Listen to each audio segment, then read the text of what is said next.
दोस्तों, हिंदी साहित्य की प्रतियोगिता परीक्षाओं के लिए तैयारी के क्रम के अंतर्गत आज हम पढ़ेंगे हिंदी साहित्य का काल विभाजन।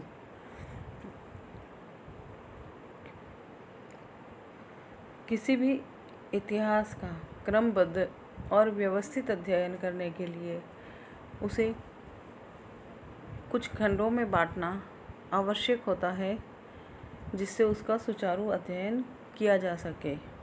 इसी क्रम में हिंदी साहित्य का भी सुचारू अध्ययन करने के लिए समय समय पर विभिन्न विद्वानों ने उसे विभिन्न कालों में बांटने की अनुशंसा की है, विभिन्न कालों में बांटा है। इसी क्रम में हम हिंदी साहित्य के कुछ प्रसिद्ध विद्वानों का काल विभाजन देखेंगे। तो सबसे पहले हम देखेंगे कि जॉर्ज ग्रियर्सन ने इसे किस प्रकार से कालों में बांटा है, किस प्रकार से अपना अध्ययन प्रस्तुत किया है। जॉर्ज ग्रियर्सन द्वारा प्रस्तुत किया गया काल विभाजन इस प्रकार है। सबसे पहले उन्होंने प्रथम जो काल रखा है उसका नाम रखा है चारण काल। समय सीमा इसकी है 700 ईस्वी से 1300 ईस्वी तक। द्वितीय है 15वीं सदी का धार्मिक पुनर्जागरण, फिर जायसी की प्रेम कविता, फिर ब्रज का कृष्ण संप्रदाय 1500 से 1600 ईस्वी, फिर मुगल दरबार, फिर तुलसीदास, फिर रीति काव्य 1580 से 1692, फिर तुलसी के अन्य परवर्ती कवि 1600 से 1700 ईस्वी, 18वीं शताब्दी, फिर कंपनी के शासन में हिंदुस्तान 1800 से 1857, फिर विक्टोरिया के शासन में हिंदुस्तान एवं विविध। इस प्रकार से हम देखते हैं कि जॉर्ज ग्रियर्सन ने कुल 11 भागों में हिंदी साहित्य के इतिहास को बांटा है, काल विभाजन किया है।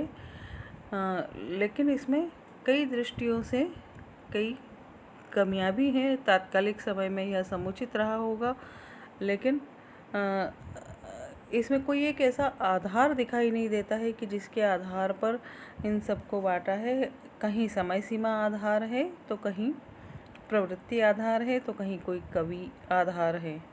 नेक्स्ट अगला जो हम काल विभाजन देखते हैं वो है मिश्र बंधुओं द्वारा किया गया काल विभाजन एवं नामकरण। मिश्र बंधुओं ने इसे मुख्यतः 5 भागों में बांटा है और फिर उनके विभाजन किए हैं। तो उन 5 भागों में से सर्वप्रथम जो काल लिया है उन्होंने वो है प्रारंभिक काल। प्रारंभिक काल को फिर उन्होंने 2 भागों में बांटा है, पूर्व प्रारंभिक काल और उत्तर प्रारंभिक काल। पूर्व प्रारंभिक काल की समय सीमा है 700 विक्रमी से 1343 विक्रमी तक। उत्तर प्रारंभिक काल की 1344 से 1444 तक। इसी प्रकार माध्यमिक काल को भी उन्होंने 2 भागों में बांटा है, पूर्व माध्यमिक काल और प्रौढ़ माध्यमिक काल। पूर्व माध्यमिक काल की समय सीमा 1445 विक्रमी से 1560 विक्रमी तक और प्रौढ़ माध्यमिक काल की समय सीमा है 1561 विक्रमी से 1680 विक्रमी तक। तीसरा जो काल है, तीसरा जो नाम दिया है उन्होंने वह है अलंकृत काल। इसको भी फिर 2 भागों में, पूर्व और उत्तर। पूर्व अलंकृत काल 1681 से 1790 और उत्तर अलंकृत काल 1791 से 1890।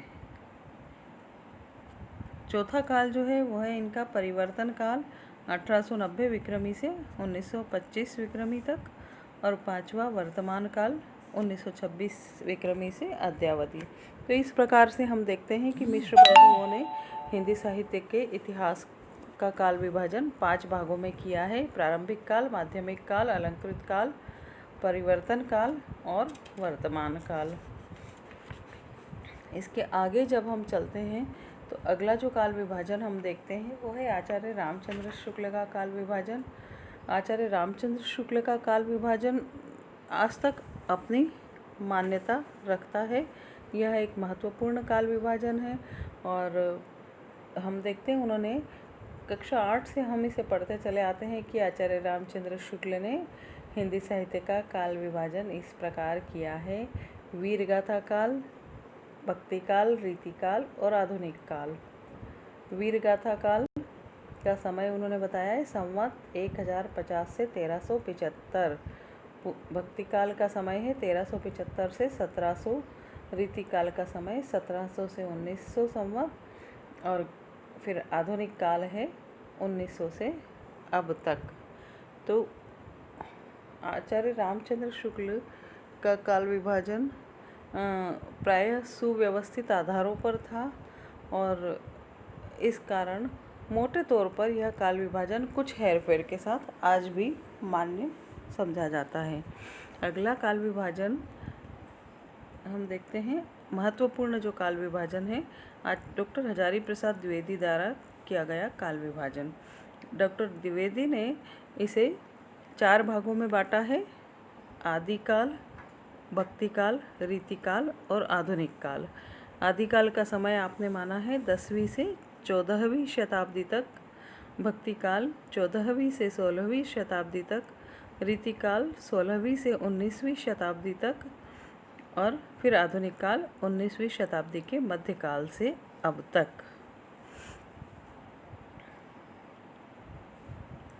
इसके बाद हम एक अन्य विद्वान का काल विभाजन देखते हैं, वह है डॉक्टर गणपति चंद्र गुप्त। डॉक्टर गणपति चंद्र गुप्त ने हिंदी साहित्य को मोटे तौर पर 3 भागों में बांटा है: प्रारंभिक काल, मध्यकाल और आधुनिक काल। और फिर प्रारंभिक काल तो 1184 ईस्वी से 1350 ईस्वी माना है। मध्यकाल के फिर उन्होंने 3 भाग किए हैं: पूर्व मध्यकाल, इसका नाम उत्कर्ष काल भी, 1350 से 1500 ईस्वी। मध्यकाल चरमोत्कर्ष काल 1500 से 1600 ईस्वी। उत्तर मध्यकाल अपकर्ष काल 1600 से 1800 ईस्वी। इसके पश्चात जो आधुनिक काल है उसकी समय सीमा इन्होंने मानी है 1857 से 1965 ईस्वी। भारतेंदु युग, द्विवेदी युग, छायावाद, प्रगतिवाद और प्रयोगवाद, इन 5 भागों में उन्होंने आधुनिक काल को बांटा है। तो भारतेंदु युग उनका शुरू होता है 1857 से 1900 ईस्वी। द्विवेदी युग 1900 से 1920 ईस्वी। छायावाद 1920 से 1937 ईस्वी। प्रगतिवाद 1937 से 1945 ईस्वी और प्रयोगवाद 1945 से 1965 ईस्वी। यहाँ पर एक अन्य तथ्य जो हमें आकर्षित करता है वो यह है कि हिंदी साहित्य के प्रारंभ में तो जो साहित्य की प्रवृत्तियाँ थी या जो काल विभाजन था समय के अनुसार, चाहे भले वो किसी ने भी किया हो, लेकिन एक एक काल प्रायः 300-400 वर्षों तक चलता था, इतनी लंबी उसकी उम्र होती थी।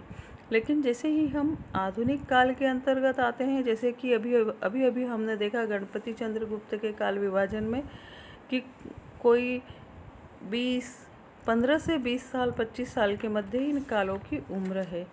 तो साहित्य की ये प्रवृत्तियाँ आधुनिक काल में आकर चूँकि जीवन भी तेज गति से भागने लगा है, तो साहित्य भी उसी अनुरूप शीघ्र अपनी प्रवृत्तियों को परिवर्तित करता रहता है, क्योंकि साहित्य तो है ही जनता की चित्तवृत्तियों का प्रतिबिंब।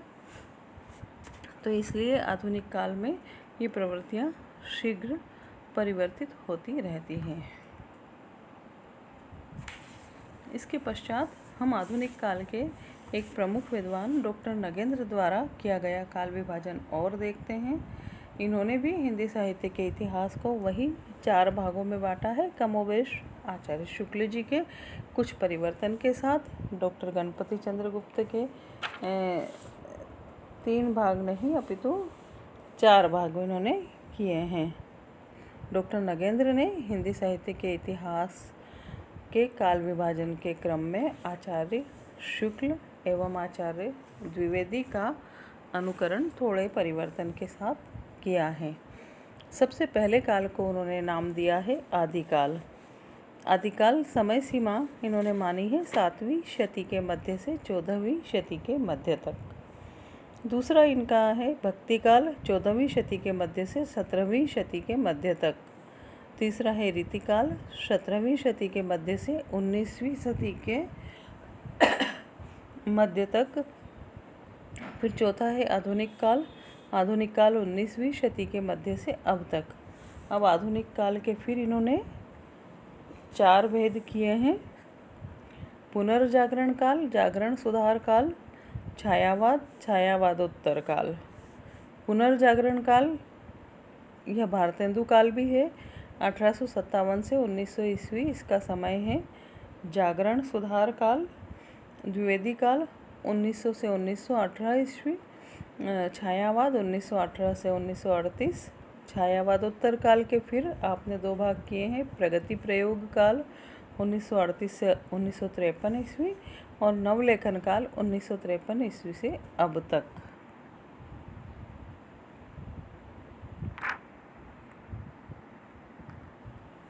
तो इस प्रकार से कुछ प्रमुख आचार्यों के द्वारा किए गए काल विभाजन को हमने देखा और इसके पश्चात इनको हमें नाम, विद्वान का नाम, कालों के कितने कालों में उन्होंने विभाजन किया है और उनका समय, ये 3 चीज़ें हमें प्रतियोगी परीक्षाओं के लिए याद रखनी होगी। आप सबको अपनी अपनी प्रतियोगी परीक्षाओं के लिए शुभकामनाएं देते हुए मैं यह बताना चाहूँगी कि मेरा अगला व्याख्यान है आदिकाल के नामकरण पर। मैं छोटे छोटे व्याख्यान आपके लिए इसलिए तैयार कर रही हूँ कि आप कभी भी कहीं भी बैठे हो, थोड़ा सा समय आपके पास है, 10, 11 मिनट, 15 मिनट का, तो आप उसे एक व्याख्यान को अपने सुन सके, एक अध्याय को पूरा कर सके। और कभी कभी सुनी हुई बात पढ़ी हुई बात से भी ज़्यादा अच्छी तरह से याद रह जाती है। तो दोस्तों, आपका स्वागत है मेरे अगले व्याख्यान में। मेरे व्याख्यान की क्रमशः सूचना पाने के लिए मेरे YouTube चैनल को लाइक और सब्सक्राइब करें।